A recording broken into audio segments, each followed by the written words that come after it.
নেত্রকোনার খালিয়াচুরিতে বাংলাদেশ জাতীয়তাবাদী স্বেচ্ছাসেবক দলের ৪৪তম প্রতিষ্ঠাবার্ষিকী পালিত হয়েছে। মঙ্গলবার দুপুর ২টায় উপজেলা বিএনপির অস্থায়ী কার্যালয়ে স্বেচ্ছাসেবক দলের আয়োজনে আলোচনা সভা ও কেক কাটা অনুষ্ঠিত হয়।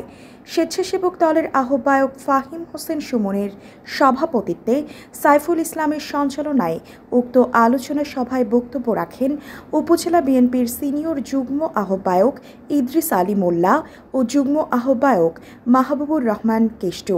এছাড়া আরও বক্তব্য রাখেন উপজেলা বিএনপি, যুবদল, ছাত্রদল, কৃষক দল, স্বেচ্ছাসেবক দল সহ সহযোগী অঙ্গ সংগঠনের নেতৃবৃন্দ। আমাদেরকেও রাজপথে থাকতে হবে, ঐক্যবদ্ধভাবে থাকতে হবে।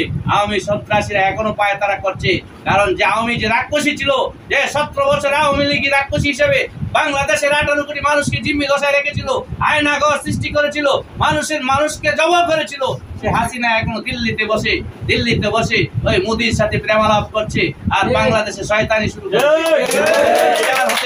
আমাদেরকে আরো ঐক্যবদ্ধ হতে হবে। শেষে বিএনপির চেয়ারপারসন বেগম খালেদা জিয়ার সুস্থতা, সাবেক স্বরাষ্ট্র প্রতিমন্ত্রী লুৎফুজ্জামান বাবরের কারা মুক্তি ও বৈষম্য বিরোধী ছাত্র আন্দোলনের সকল শহীদ ছাত্র জনতার আত্মার মাগফিরাত কামনা করেন। যিনি 78 বছর বয়সেও বাংলাদেশের মানুষের কথা চিন্তা করে, যিনি বাংলাদেশের মানুষের সুখে দুঃখে থাকার জন্য যিনি একবার বলেছেন এই দেশটা আমাদের, আমি বিদেশে যাব না, মরলে এই দেশে মরবো, সেই আপুসির নেত্রী বেগম খালেদা জিয়ার রূপ মুক্তি কামনা করছি। জনাব মির্জা লুৎফুজ্জামান বাবর চাচু, যার জন্য আমরা সবাই অপেক্ষায়, আজ এখনো পরিমুক্তি হয়, এখনো জেলখানাতে আছে। যদি জীবন বাজি রেখে আজকে দেশ স্বাধীন করছে, যদি জীবন বাজি রেখে ওনাকে মুক্ত করতে হয়, প্রয়োজনে আবারও জীবন বাজি রেখে আমরা বাবর চাচুকে মুক্ত করে আনবো। সবাই প্রস্তুত তো?